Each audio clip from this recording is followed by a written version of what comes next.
the cheese tax. You gotta pay the cheese tax every time you're cooking. When the cheese comes out, this puppy comes looking. The rules are the rules and the facts are the facts. And when the cheese drawer opens, you gotta pay the tax. The cheese tax, the cheese tax.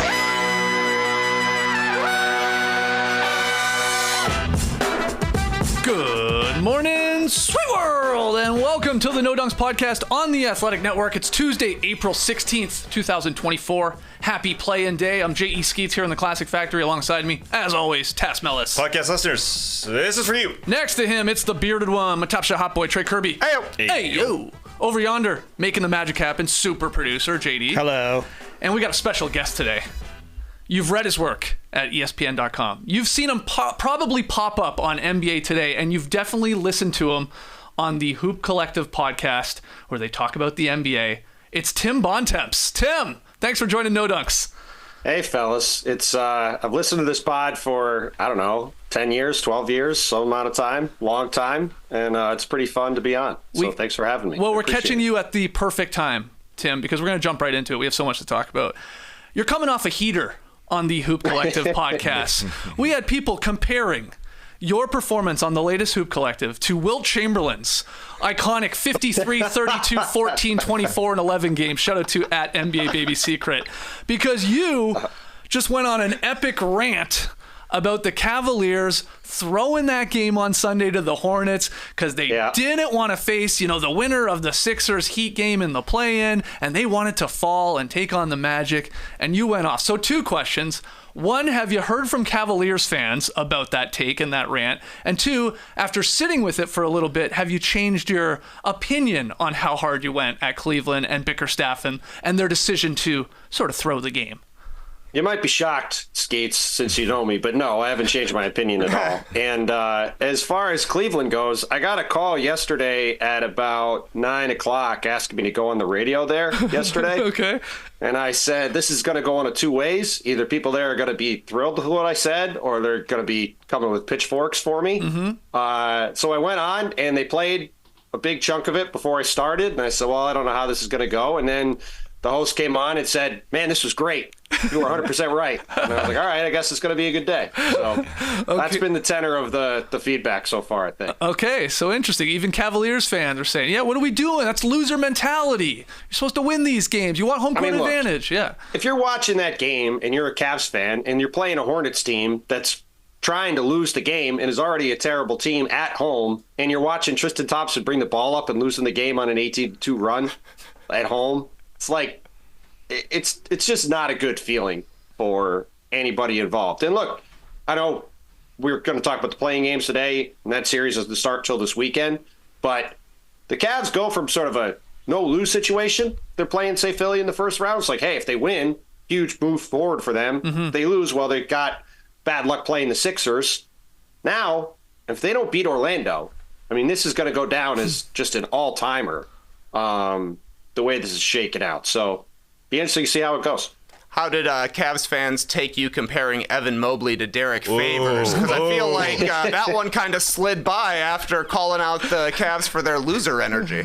Oh, listen, on the Hoop Collective, we have Cavs Corner every podcast because our glorious leader, Brian Windhorst, loves the Cavs. And so we talk about them every single pod. And look, it's the funny thing about the way this is all played out is all year Cavs fans have been furious at me because of my various comments on Evan Mobley's stagnation and Darius Garland struggling and various other things that have gone on in Cleveland. So I don't think they've forgotten all that, but at least for one day they were happy with what I had to say. I got to say, I was hurt too.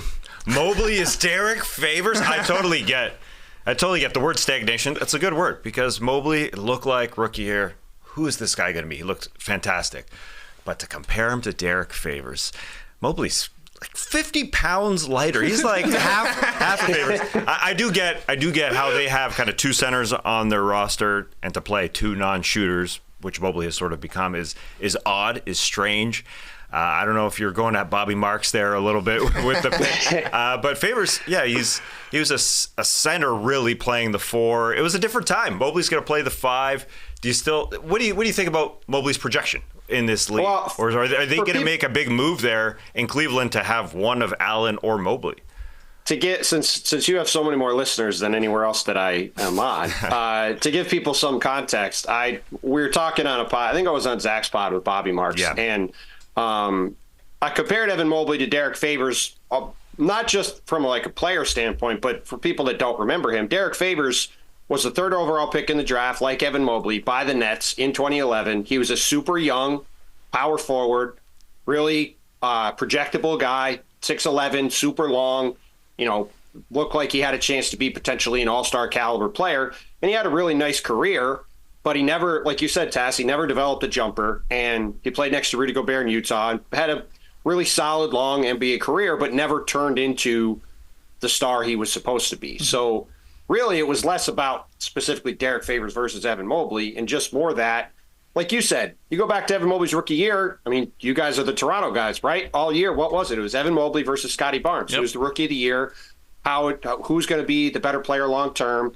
And if Evan Mobley played like Scotty Barnes this year and was a clear all-star, the whole conversation about the Cavs would be totally different. Yeah. But instead, he has, to your point, stagnated Tass and has basically the same percentages and numbers across the board. He's gotten a little better as a shooter. He's gotten a little better as a playmaker. He's still a very good defensive player. He's still a very good player. But in today's NBA, if you're a non-shooting 4, it's about the least valuable position archetype that there is. So, whether it's in this series against Orlando, whether it's next year, whether it's moving forward, if he's going to level up as a player, he's got to become more of a threat from the perimeter. Until he does, you have to sort of wonder what his ultimate ceiling is. Right. Yeah, for Cavs fans, unfortunately, Mobley played like Scotty Barnes in his second year this year. But maybe he'll bounce back and turn into an all-star like Scotty did. Hey, yeah, of course. He's got that's right. We should have borrowed the Cavs corner music. Yeah, that's right. Nice to start you off with something in your realm, Yeah, let's pivot to these play-in games that are starting tonight in the Western Conference. We've got the Lakers, Pelicans. We've got the Warriors, Kings. I mean, we got some talented teams, some talented superstars leading those teams over there. And then in the East, one you'll obviously be covering because of your location, Sixers, Heat in that 7-8 matchup. Winner goes through to take on the Knicks. And we do have then the Bulls and the Hawks. They are playing a game just for fun, some people think. Just for fun. Yeah. But which of these 4 play-in series are you most anticipating? Are you excited about the most, these first 4 games here? I mean, I think I'm a little biased because I'm going to be at the game, but I do think it's Sixers Heat. Obviously, the 2 West games have a lot of intrigue to them, and I'm sure we'll talk about them a ton. But when you look at the Eastern Conference and the fact that, part of the reason the Cavs thing was so egregious to me was you shouldn't really be afraid of anybody outside of Boston. And they had a chance to make sure they were on the opposite side of the bracket as Boston. And now you've got these 2 teams, and the Sixers and the Heat. Heat obviously went to the finals last year, out of the play-in tournament, as we all know. The Sixers with Joel Embiid, who when he's been on the court, I want to say are 31-8 or something this year. They got a crazy record. The winner of that game is going to go into the opposite side of the bracket against a Knicks team missing Julius Randle, a Bucks team that who knows if Giannis is going to play and is a mess anyway, and a Pacers team that doesn't guard anyone. So if you look at that, you say, hey, we've got a real shot to get to the conference finals at least and then see what happens. Whereas if you go to the 8th seed, yeah, you might make the playoffs. You have to play this game Friday. Who knows how that goes against against Atlanta or Chicago. And then if you lose that game, you're done. And if you win, your reward is, 40 hours later, you're in Boston playing Sunday afternoon against the Celtics, which is about as difficult a task as you're going to have in the league. So just because of the absolute stakes at play in that game, to me, that's the one I'm most anticipating to see how it goes. Do you think the Celtics care at all who makes it into the 8th seed? Because it's either going to be the Sixers, the Heat, or, the Bulls or the Hawks. The Hawks did beat the Celtics in back-to-back games recently, but I don't think they're probably trembling in their boots there. But between the Sixers and the Heat, do you think the Celtics care at all who's coming? Trey, they don't want to go to the Fortress. They want nothing to do. That's right. There. That's rowdy. I don't want to see you guys. No, I don't think they care at all. I mean, look, obviously, I think if you're just looking at it, you'd probably rather not see a healthy Joel Embiid in the first round of the playoffs so you can get away from it. But Joe Mazzulla is not the type to worry about that. I don't think the Celtics are really all that worried about it. They've been understandably extraordinarily confident all season. They've obviously had the best record in the league all season. They had a historic point differential. I don't think they're that concerned about having to play Miami or Philly or, whether they get Chicago or Atlanta. I think they'll take whoever they get, and they'll feel good about their chances of moving on. Lakers Pelicans again tonight. That's the first game of this play-in tournament. There's been a lot of talk over the last 24 hours from Lakers fans, NBA fans, a whole bunch of people saying, should the Lakers throw this game tonight? Should they hand it to the Pelicans? Maybe that means rest LeBron, rest AD. These guys are banged up. Just give them the 7 seed so they can go take on the Denver Nuggets and then try and win that final play-in game against either the Warriors or Kings to grab the 8 seed, and maybe you like your chances better against the young Thunder team. What's Tim Bontemps' reaction to that? If we've heard him go off on the Cavs, I can't wait to hear this. I mean, it's just the dumbest idea of all time. Let's go into a one-game scenario against, say, Steph Curry or De'Aaron Fox, and let him go for 45 and knock us out of the playoffs entirely, right? I mean, look, we saw last year, LeBron James obviously got to the conference finals. They lost to Denver in a sweep. I don't think in year 21, LeBron James is all that interested in winning an extra round in the playoffs or not. And I think you can actually argue if you could say there's some world where Denver gets knocked out by the time the Lakers get to the conference finals, right? Sure, you could claim that. To me, if I'm the Lakers, my best chance to beat Denver is in the next 2 weeks when LeBron is freshest and AD is freshest and they're just starting this run, and they can go hog wild in that series and see if they can stun the world and win, right? And just beyond that, the idea of, hey, let's sit out AD and LeBron. Let's leave it all out there in a one-game winner-take-all scenario on Friday. I find that insane. They've lost all 4 games to Sacramento this year. It's not like that's an automatic win. No. And again, if the Warriors win, then you're one Steph Curry three-point barrage away from not even making the playoffs. So, I think people worry way too much about this first-round matchup stuff, and people should just go out there and win and see what happens. Sounds good.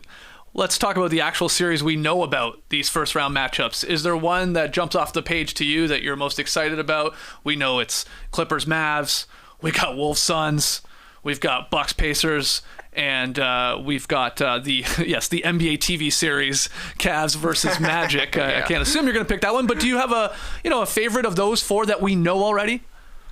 To me, it's Wolves Suns. Obviously, Mavs Clippers, everyone's talked about a ton. That's going to be a great series. And I mean, Bucks Pacers has got a chance to be really interesting. Certainly, the Bucks have a huge downside. If they lose that series, who knows what their summer looks like.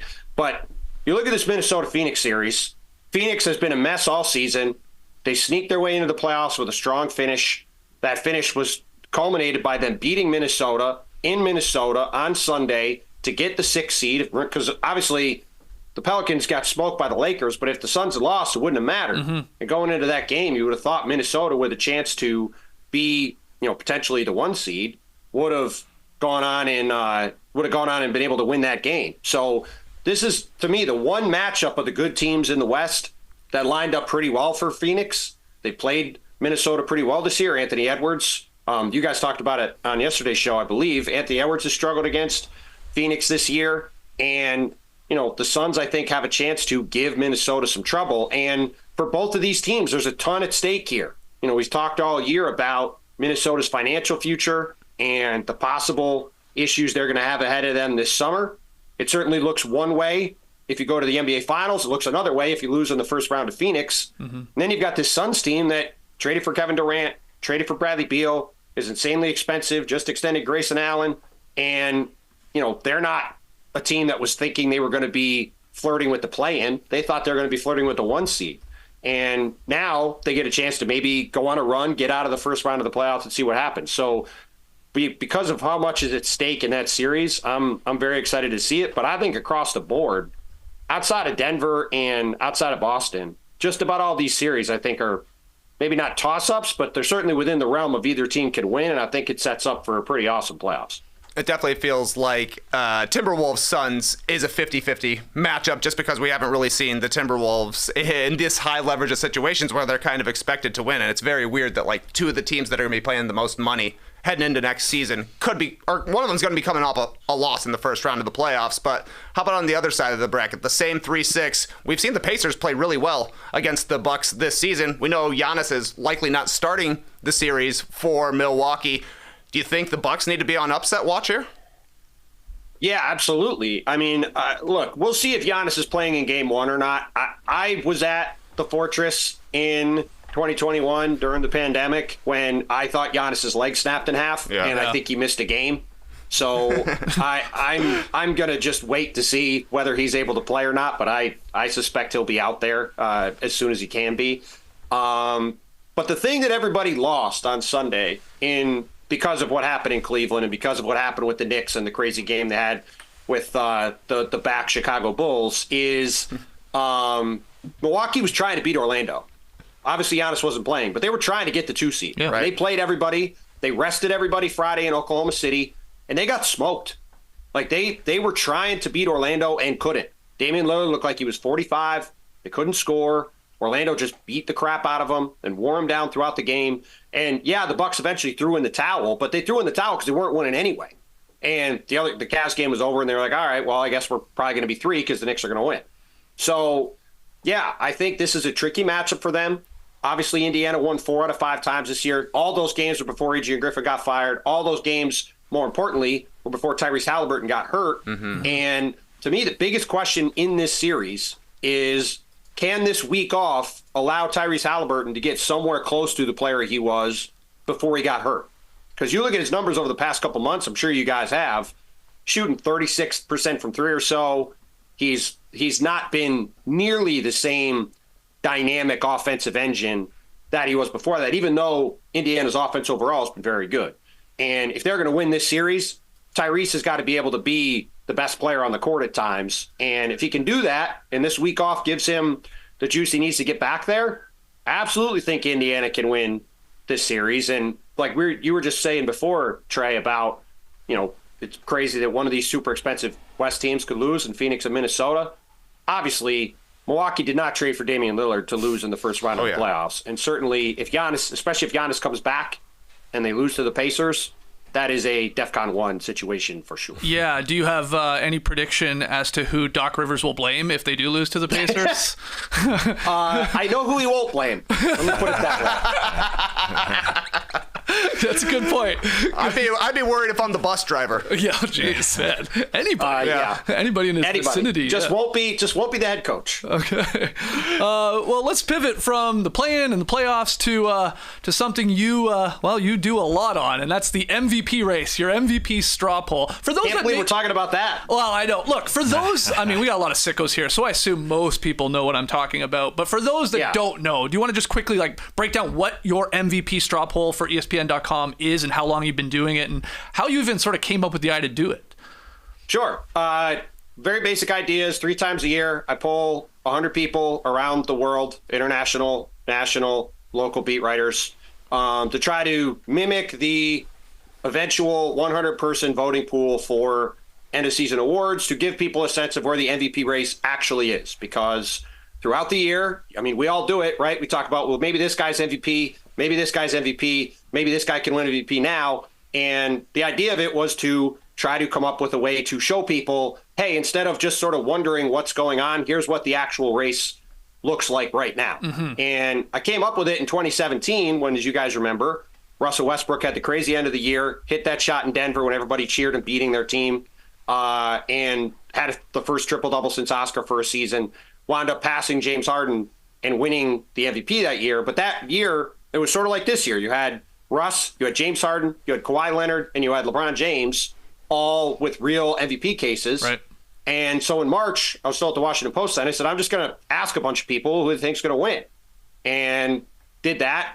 That one said James Harden was going to win. Then Russ had the crazy finish.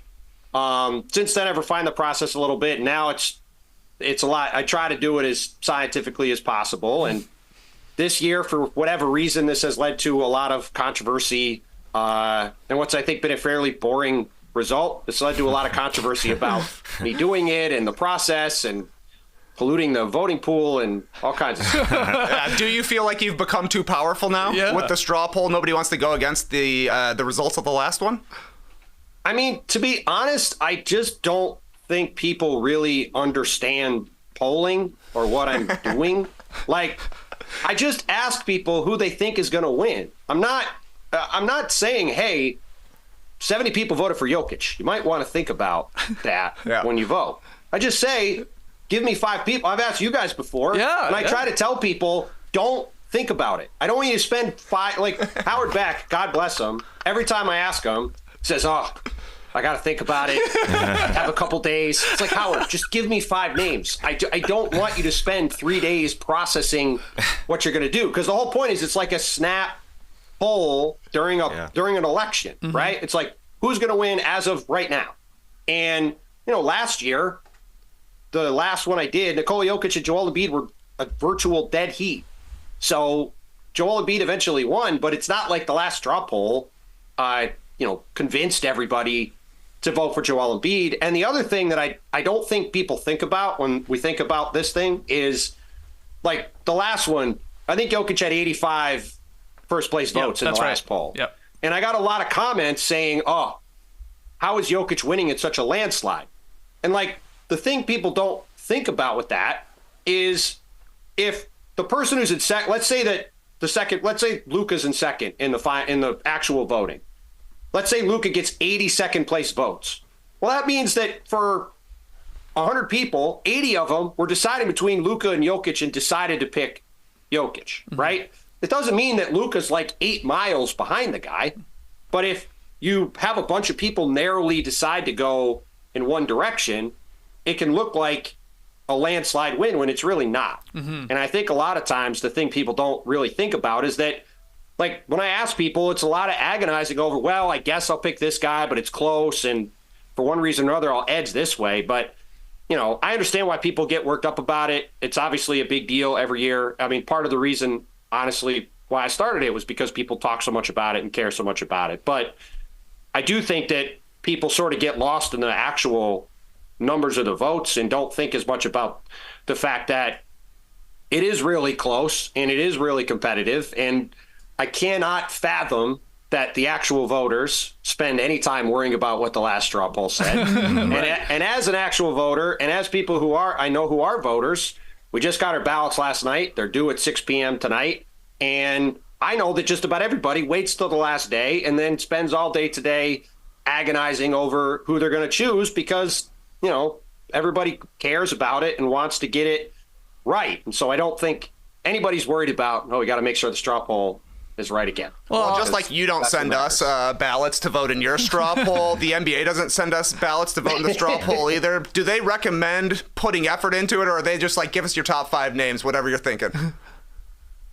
No, they don't send any. They don't send any recommendations. Okay. They send it. There's a Ernst & Young sends a thing with a bunch of drop down menus, and the number of times I look at it and make sure that I don't click the wrong one. Thanasis Antetokounmpo, right. Pick Seth Curry, or I check it 27 times. Nice. Well, now I know what Howard Beck was doing, because at the All-Star game I saw him. He was on a treadmill. I said, hello, hey, how you doing? And he said, just hold on. He gave me a finger. He just, hold on. He was just thinking about your straw poll and how to answer it, because I'm sure he was. Yeah, I'm sure he was. So you said the ballots are officially due. Yeah, it's 6 p.m. Eastern today, before the play-in games. Have you shared your official ballot yet? Is that something you're willing to do? Have you locked in your MVP? What's 1, 2, 3 for Tim Bontemps? I don't know if I've said it publicly or not, but I'm going to vote for Nikola Jokic. Okay. I think my ballot's going to be Nikola Jokic, Luka Doncic, Shai Gilgeous-Alexander, Giannis Antetokounmpo, and Jalen Brunson. I think will be my 1 to 5. And look, Jokic is the best player. He obviously had an incredible run last year in the playoffs. Got to the mountaintop, won the title, and just his sheer night-to-night brilliance to me puts him a little bit ahead of Luka and a little bit ahead of Shai. And, if somebody votes for either of them, I think it's totally reasonable. I don't like it often is the case. I think there's 3 or 4 guys you can make a credible case for. But for me, that's, I think, the way it's ultimately going to go. Do you plan on handling all NBA the same way you're doing your MVP ballot? Will, like, your top 5 on all NBA be that same 5, or do you care at all about switching it up? No, I think that'll be the same. I mean, there was a time when I thought about potentially swapping out Jason Tatum for Jalen Brunson for the 5th All-NBA spot, but Brunson has been absolutely unbelievable for the Knicks. And for people that don't know, this year All-NBA for the first time, I think ever, but certainly in a very long time, is not by position anymore. Yeah. So you just have to pick 15 players. So it is a little different. It worked out where that 5 more or less is 5. It's 2 front court players, sort of, with Luka. You could put him as a guard or a forward, I guess, but 2 guards, 2 forwards, and a big. So it worked out that way. But yeah, no, I think that's the way I'm going to go for that too. So you said you're still thinking about it. That sounds like you haven't clicked send yet on these actual NBA No, I awards. haven't. Okay. I haven't. Is there? I'm gonna sit down after the pod and go through and do it this afternoon. Okay, I love to hear that. Which one do you anticipate being the most difficult decision of all the awards, or even all NBA teams? And let's step aside from MVP for a second. Which of these other awards are you like, oh, maybe him, maybe him? What are you torn on? I'm trying to think because I haven't actually sat down and thought about it that way. The all defensive teams are going to be tough. Yeah. They're always difficult to choose. And again, those used to be 2 guards and 3 front court players, and now it's just 10 players. And we talked about this last week on our pod, but you really, in a normal year, you guys know this, the most impactful players defensively generally are bigs, right? Mm-hmm, so if you're really doing that by who are the truly best defensive players, you probably should have 8 or 9 bigs on the team. I don't really like that, though, and I'm leaning more towards going a couple guards and probably 3 bigs on each team to sort of more mimic, hey, this is to reward some of these tremendous perimeter defenders, guys like Derek White, guys like Alex Caruso, guys like Jalen Suggs, who, obviously he played a big part in Dame playing poorly on Sunday. So that one's going to be tough. The second and third All-NBA teams are going to be tough to figure out exactly where to land guys. Obviously, there's a lot of financial ramifications about that. And this will be a funny answer, but the hardest thing to do every year is the second all-rookie team because there's generally 5 rookies that are pretty solid, and then the second 5, it's like, yeesh, what am I doing here? That's when you need to take your own advice and just pick 5 names. That's basically what it's not quite that, but there's usually if you're spending a lot of time, like God bless my buddy Zach Lowe, I'm sure he spends 4 hours thinking about he's crunching the 10th and 11th choices for all rookie, though he did give up his ballot this year, so he could think about it less. But doesn't seem like he's thinking about it less. No, he's not. He's not thinking about it less. He's just not putting his name on the final ballot. He's doing them all the time. Talk about a confusing one. Amen Thompson and Asur Thompson. You're going to have to double check those ones on the ballot a lot. Yes. And speaking of rookies, how serious of consideration are you giving Wemby for Defensive Player of the Year, all defense? Or, some people are probably going to vote him all NBA third team. He'll probably get a couple of votes for that. How much consideration given him? I'd be very surprised if he didn't get 1 or 2 all NBA votes. Mm-hmm. He's not going to be Defensive Player of the Year for me. Rudy Gobert is the obvious choice there for me. I guess there's maybe a chance he gets on the ballot there for me. I don't think so, though. I do think there's a pretty good chance he'll be on one of my all-defensive teams. He's obviously going to be Rookie of the Year. Earlier in the year, Chet Holmgren, I thought, was clearly in front because Victor did not get off to as good of a start as Chet. Second half of the year, we've all seen what Victor's done. He's been unbelievable. So he certainly is going to be the Rookie of the Year this year. But yeah, look, I think he's going to get votes for all those different teams, Trey, and the Defensive Player of the Year award. I'm sure he'll get some votes for that. And I think, Brian has talked about voting for him. Other people have talked about it. So, but he's not going to be on there for me. Obviously their team has not quite been to the level that I think you could give somebody Defensive Player of the Year. And also, like I said, the whole year matters. And for the first 30 or 35 games, he was not having nearly the same impact he's had since then. Yeah, that's a very good point. And the Lakers should play the Nuggets because Wemby just beat them. Did you see that? This past weekend, obviously. So that's what the Nuggets should do. Devontae Graham. Wow. Cook it. Clutch Player of the Year, maybe. Love that guy. Game-winning shot. Oh, yeah, you do vote on Clutch Player of the Year as well. That one also is a lock. Who are you going with? I'll give you one guess. DeMar DeRozan? DeMar DeRozan. Oh, Absolutely. This guy's a big Bulls fan. yeah, I guess so. Huge Bulls Loves fan. watching them. Huge. It's going to be great. The Bulls are going to somehow win 2 awards this season. Clutch Player of the Year and Most Improved. They finish under 500. But I actually think it's a good idea to throw out the first couple of weeks, couple of months of the season, because then the Bulls are like a 500 team, a solid 8th Bulls seed. rocket up the standings if you just start at the beginning of 2024. I don't know why Go people even count skyrocketing the up. beginning of the season. Yeah. If you had to pick, and it doesn't have to be like one of the postseason teams, but like, which team was the most disappointing team to you this season? Maybe that you came in to the preseason having higher expectations or thought they was maybe click a little bit better than it did. Who would you pick? I mean, there's obviously some candidates.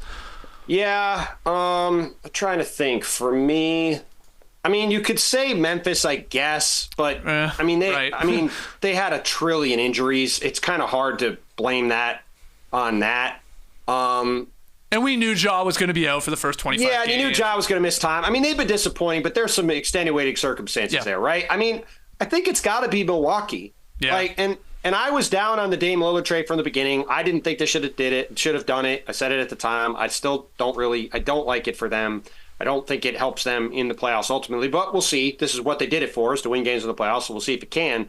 But you look at the way their season has gone, and compared to what the expectations were, I mean, for them to be third in the East, for them to not win 50 games, I think they finished with 49. Yep. To struggle as much as they have since Doc took over, being 19-20 over their final 39 games of the season, Dame not playing well, all the issues that have gone on there, the fact that Boston is 15 games ahead of everybody in the East. Like you could say Phoenix, you could say some of these other teams, but to me, I think it's got to be Milwaukee from what people expected them to be compared to what they look like. And maybe they could stay. Obviously, we'll see what happens over the next couple months, but it's just been a really disappointing overall year for them, I think. Yeah, for sure.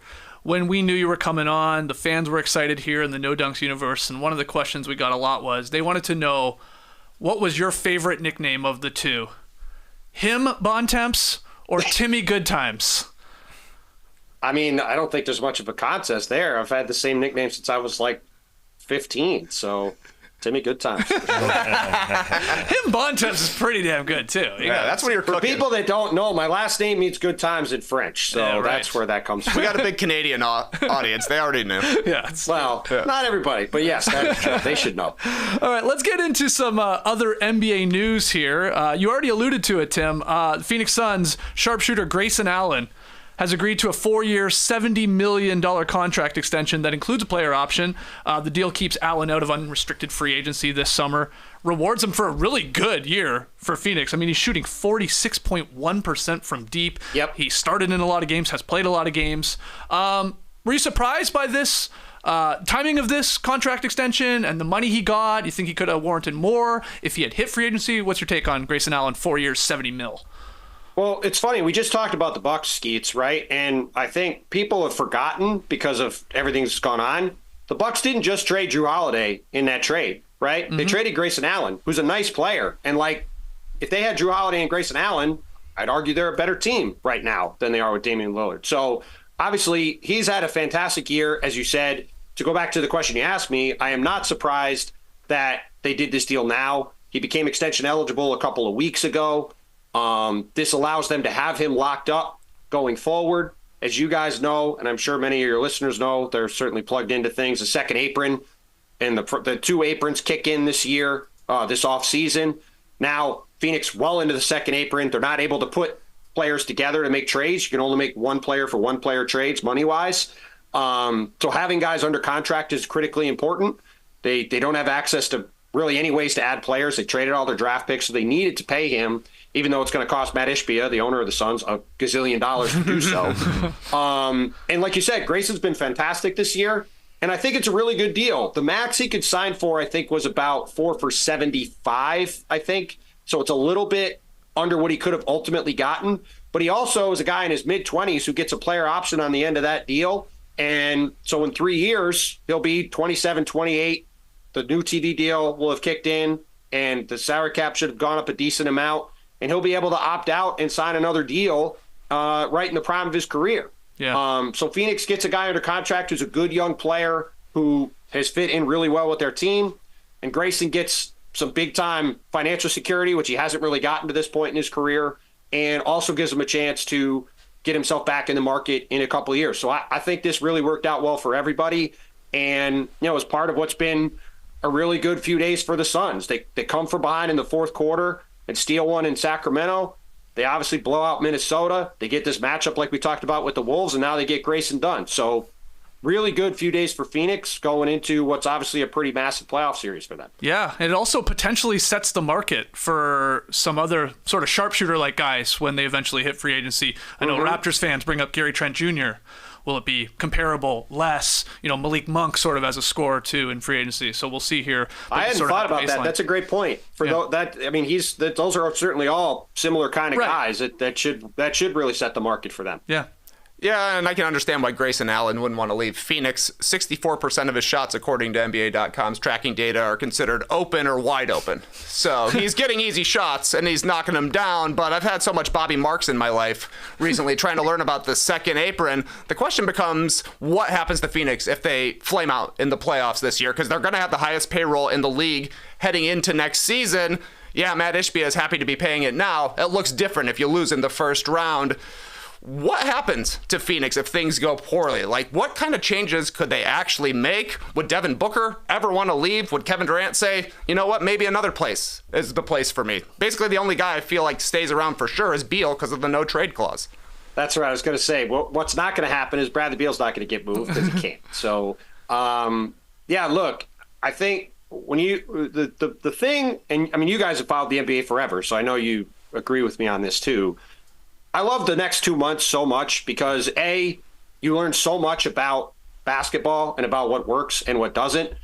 And when you get into the playoffs, especially in a year like this, where, again, I think you could take away Denver and Boston, two teams I think everybody just about thinks should get to the finals. Everybody else is more or less the same, right? There's degrees of separation there, but not many. So you only have 16 teams that can make the playoffs. The Warriors, the Pelicans, the Lakers, at least one of them isn't making the playoffs.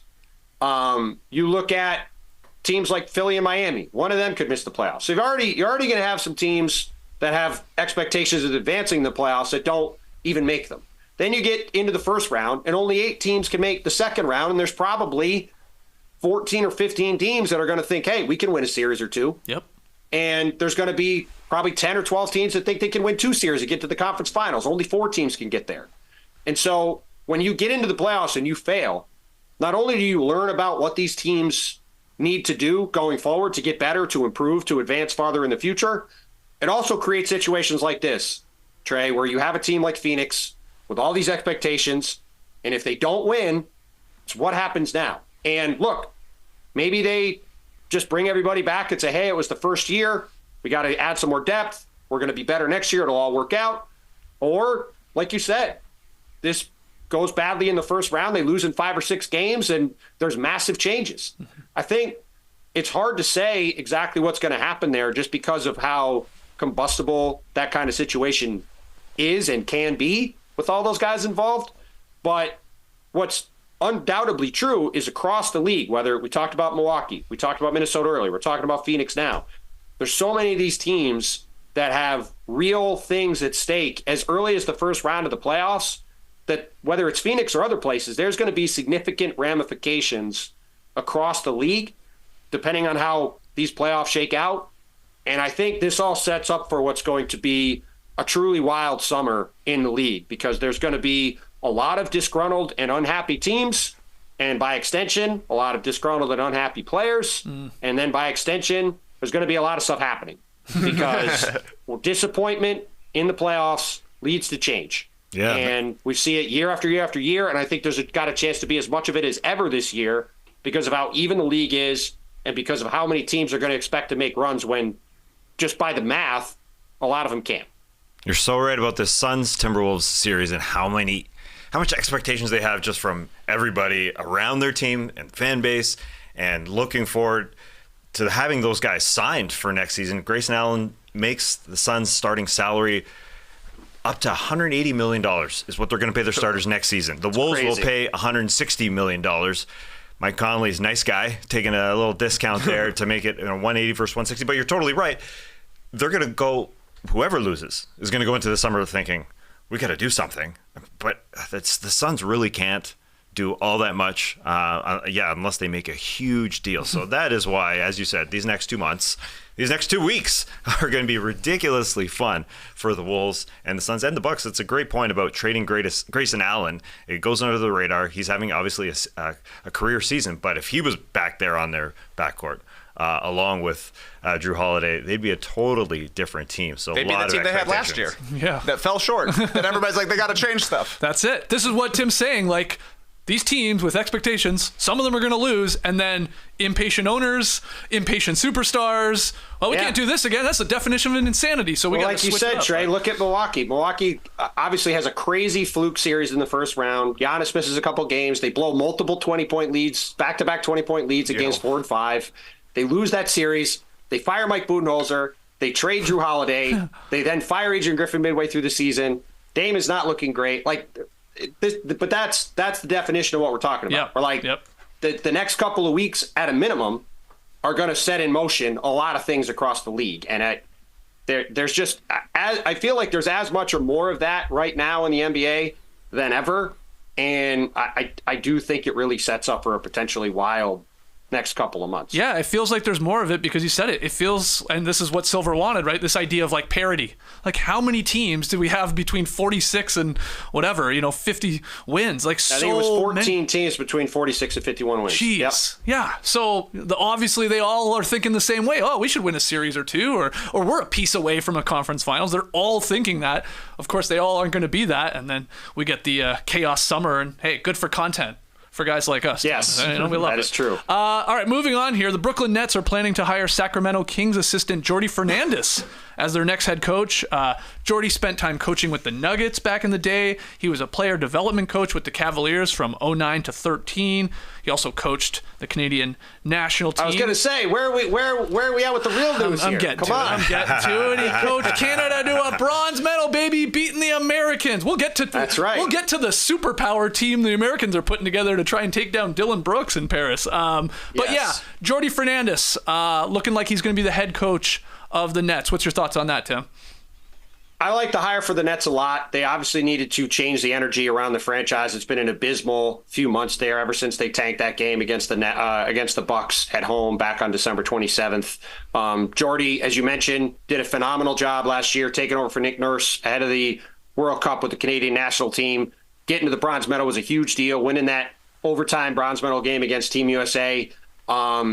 Did a fantastic job. Obviously, that's a great experience for him coaching on the international level. I assume he'll be coaching the team again this summer in Paris, which should be also a super fun tournament to watch this summer. And I think for this Nets team, it makes sense to bring in one of the best, one of the guys around the league as an assistant coach who's sort of been on the short list of guys to be the next NBA head coach for a while.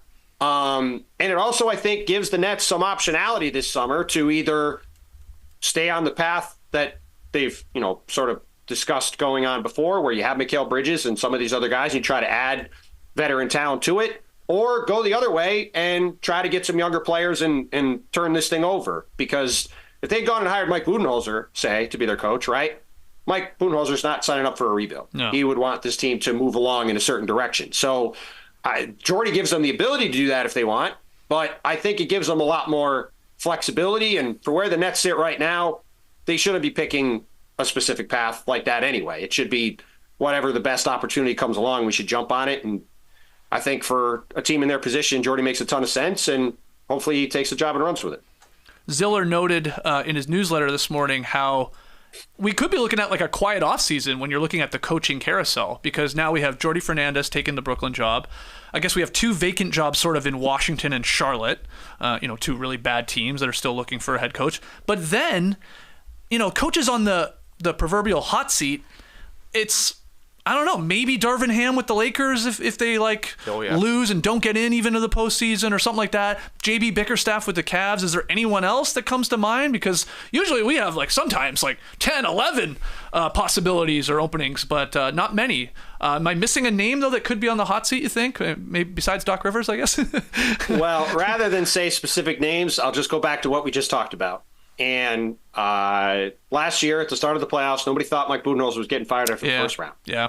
And I think when you talk about changes that could come this summer, with disappointment in the playoffs, the coaching seat for a bunch of these teams, I'm not saying a bunch of coaches are getting fired, but that often becomes an easy choice to make when you're trying to change things around after a disappointing result to a season. So right now it looks like it'll be quiet, but let's see what happens over the next couple of months and how this plays out.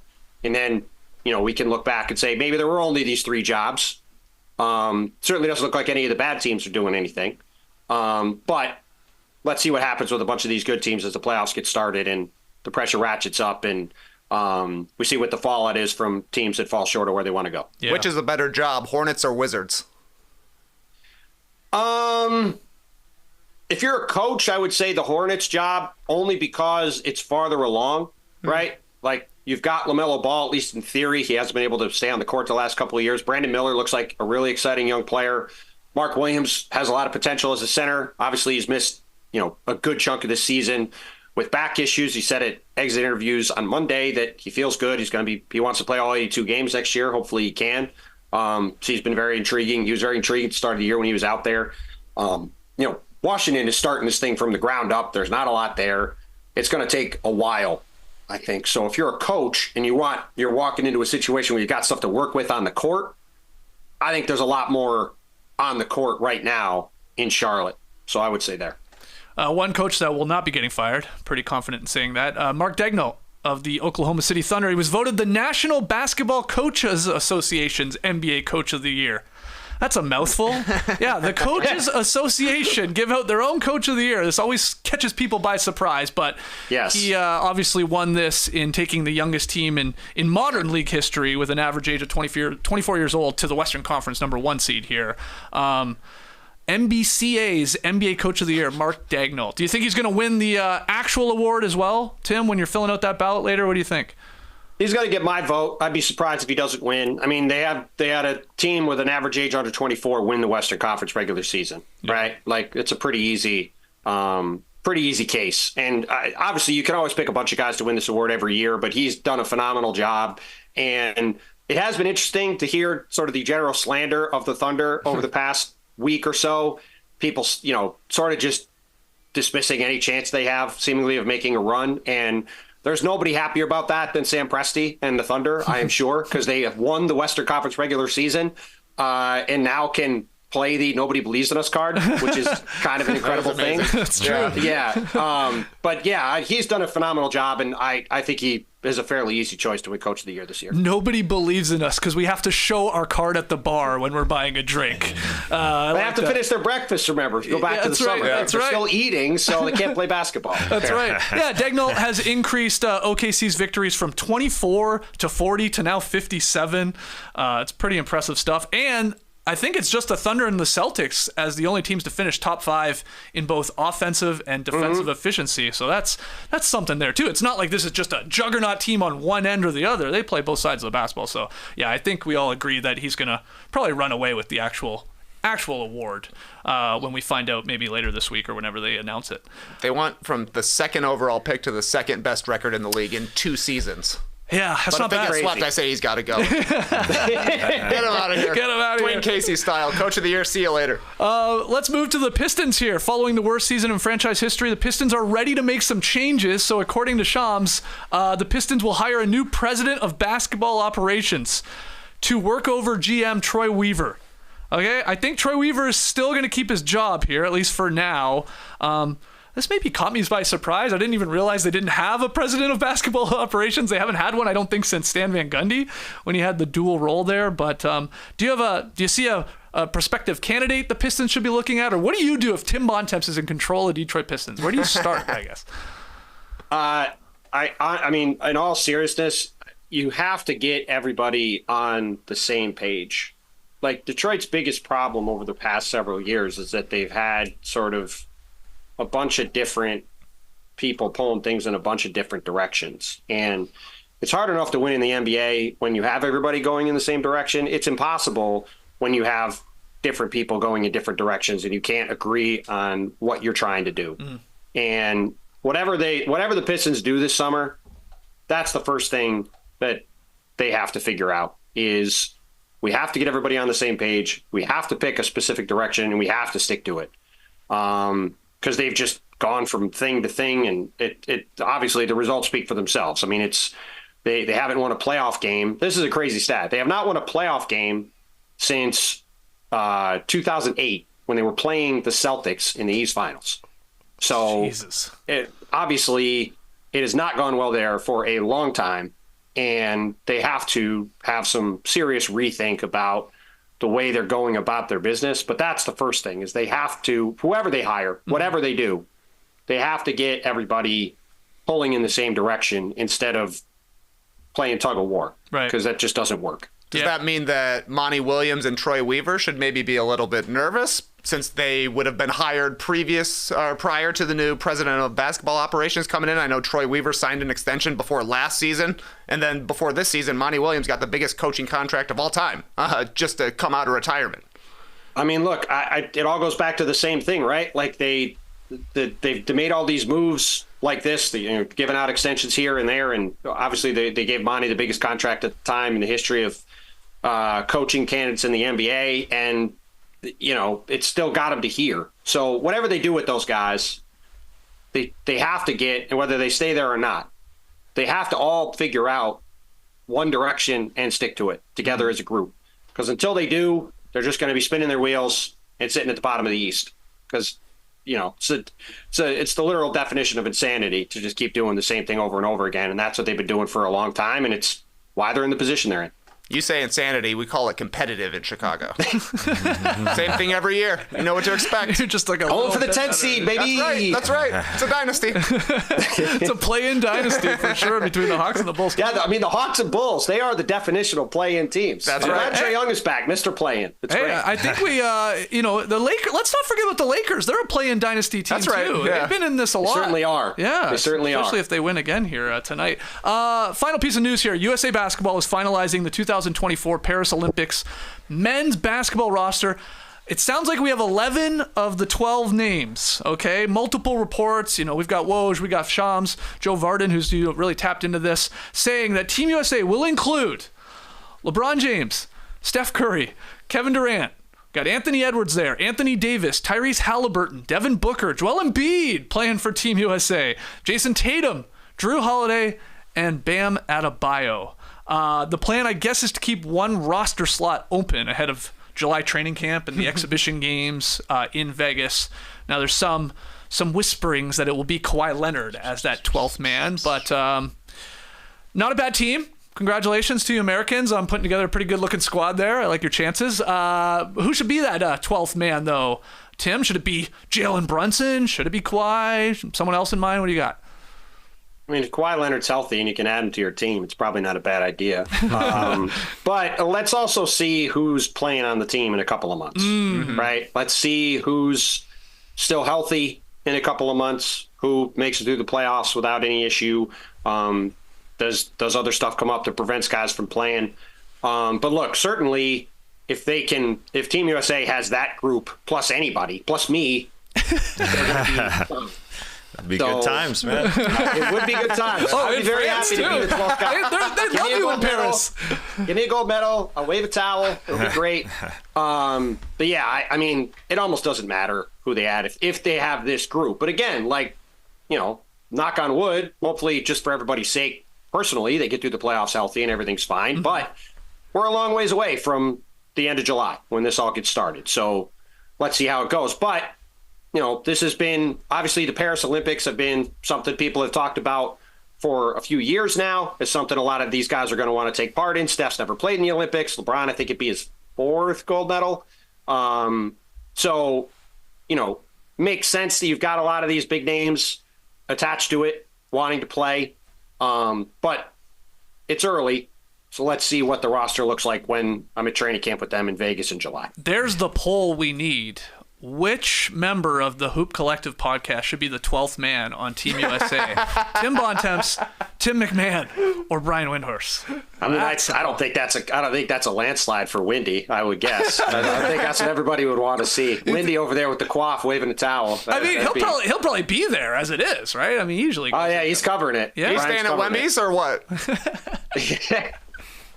I know he's familiar with the family. I'm sure he'll be having a few intimate dinners with the parents and hanging out. Absolutely. So I'm sure he'll be heavily embedded in the French hoop scene. Will you be covering any of this, or do you sort of take the summer off at that point?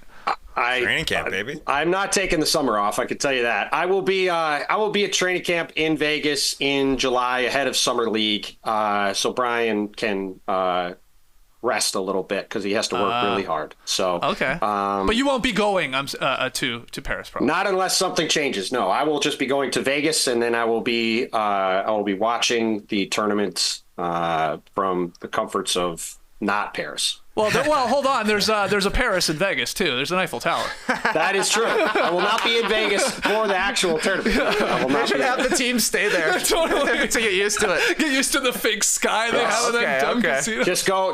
Just go have French food every day. Yeah. Get used to the whole deal. Yeah, I think that's a good immersion tactic by Team USA. Well, definitely do. Well, that. look, Tim, man.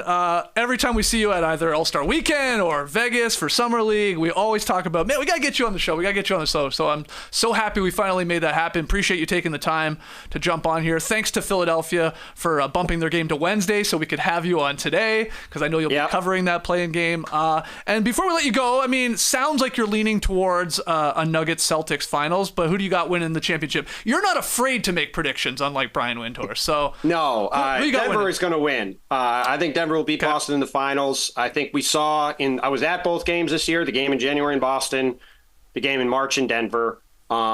We saw in the final 5 minutes of those games just what you'd expect, right? Yeah. Nikola Jokic and Jamal Murray and the Nuggets made all the plays they needed to win, and the Celtics just made just enough mistakes to lose. And I think, look, Boston could certainly win that series. They're an immensely talented team, but Nikola Jokic is better than Jason Tatum, A, and B, I just trust Denver more in those late and close situations. And ironically, the Celtics are a lot like the Nuggets were last year. You know, Denver slumped going into the playoffs last year. They obviously hadn't got to the finals yet. I certainly wondered if Nikola Jokic was good enough defensively to anchor a team, get into the finals, to win the title. And what do? They go 16-5. They wipe out the field. They sweep LeBron. They dominate Jimmy Butler in the Heat. They walk to the championship, and then Nikola Jokic is saying it's time to go home on the court after Game 5, right? Got to go see the horses. So like the Celtics have done everything over the past handful of years except win. Mm-hmm. So they just have to go out and prove it. And until they do, I think people are understandably going to be skeptical that they're going to eventually get over the top.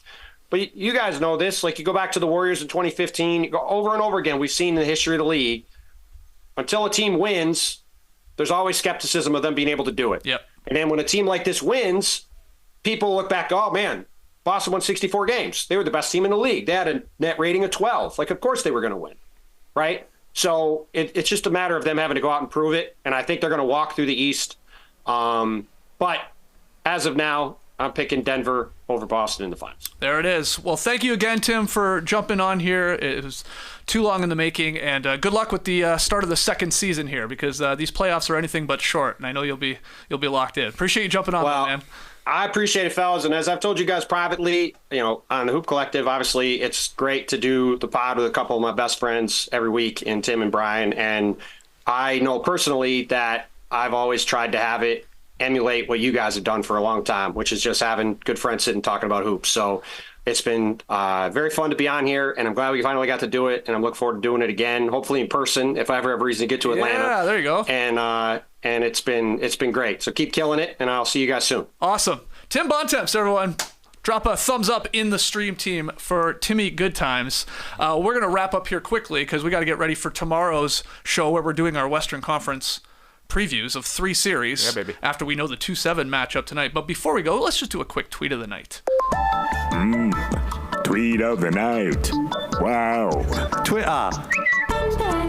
Caitlin Clark went number 1 in the WNBA draft last night. Big shocker going to the Fever. And I love this tweet from The Athletic letting us know, I guess it was by way of Darren Ravel, but Caitlin Clark's Indiana jersey sold out on the Fanatics website in sizes extra small, medium, large, extra large, and double XL within an hour of them officially selecting her with the number 1 pick. I guess there are still some small sizes available. It's good news for me. Only small, huh? That I can maybe grab one from the Fanatics website. But off of this, our good friend Casey Bannerman, who does incredible like custom jerseys, he does have this. Don't miss out on it. If you're new here, these will never ever re-release again. When they're gone, they're gone. You can go to CaseyBannerman.com. But this is like a Pacers take on the Fever Clark jersey, which with the pinstripes there, pretty badass, honestly. Looks so great. Go grab one of those. I think you got like less than 24 hours if you want to get your order in. But yeah, you got some pretty good picks there for your Sky there last night. TK, take an Angel with the second pick. Got some pretty big picks. Yeah. It's the Sears Tower and the John Hancock building all over again. Camila Cardozo and Angel Reese, 2 non-shooting centers in 2024. I don't know. But I like watching both of them in the past couple of tournaments, and the Sky are going to be big. They're going to be very, very big. They got a defensive head coach coming in Teresa Weatherspoon. So we'll see if they end up regretting trading a bunch of stuff to move up 1 slot. And passing on Rakia Jackson, I guess, was another big question mark for the Sky. But I was pumped to see Angel Reese coming. I might have to update my Candace Parker jersey. Ooh. Yeah. Okay. My buddy Grish swung by last night, and he did say he got the package for the Atlanta Dream. Like, not full season tickets, but like the 10-game package. So that's what I do. With all these stars. That's the move. That's right. And I was like, well, does that come with a Fever game? Because I was like, I feel like they would not include that one. Apparently it does. I bet they're going to move it. You think so? I think they'll play somewhere else. Yeah. The arena's too small for a Caitlin Clark game. Yeah, they could sell it to Fortress probably. Yeah. I mean, possibly at least. But, it's the fun stuff there in the WNBA draft last night. Let's call it there. Thanks again to Tim Bontemps for jumping on. That was a blast. Tonight on Playback, 7:30 p.m. Eastern, jumping on for Lakers-Pelicans. First game of the play-in tournament. Obviously the 8-7 matchup in New Orleans. They just played, so they're running it back. Lakers have had their number, but we'll see what we get from, we'll see if we get LeBron and AD. I mean, I don't know. I think they were like probable or questionable. They're going to play. And we'll see what we get from Zion. Yeah, AD is basically saying, I guarantee I will be playing. But it is weird to see the Lakers as the first game of the postseason. That's messed up. It's strange. It's very strange. It's 4:30 their time? Well, it's in New Orleans. Yeah, it's in New Orleans, but it's like 4:30 Lakers time. Yeah. They're still going to be eating their late dinners. Do we know if they ever left? Did they ever even leave? No, they didn't leave. They didn't leave. They didn't go back. No. Ready, maybe. Oh, they're ready. Just hanging out in New Orleans for a weekend? I'm taking the Pelicans. Conditions. Yeah, times are different because Wednesday night the Bulls are hosting at 9:30 Eastern time. The Hawks got to play 9:30. That is weird. That is very weird. The schedule is weird. It's all because of the Sixers, man. They had to bump it. It's all because of Eric Lindros, huh? Yeah, man. Yeah, Rod Brindamore. He said, I got a game tonight. You got an old Philadelphia Flyers name? What happened to today? What happened to today's Philadelphia Flyers? I don't know any of them. What did happen to them? Yeah, I don't know. I just know Rod Brindamore, man. All right, thanks again to Tim. Thanks everybody for joining us live. Hit the like button, subscribe. Podcast listeners, 5-star rating and review. And we will see you tomorrow to react to tonight's games in the Western play-in, and then we'll get into the 2-7, the 3-6, and the 4-5 Western Conference matchups. We'll break them down. We'll make our predictions. So we'll see you then at 10 a.m. Eastern. Until then, Clipper Bro. You heard it here first. Have a great time. Turn up. Love you guys. Awesome. Thanks for joining us. And remember, Mark Recchi. Mark Ricci. There was a Recchi and a Ricci back then. There was two of them, yeah. Really? It's different spellings, but didn't like it. Brace the day, people.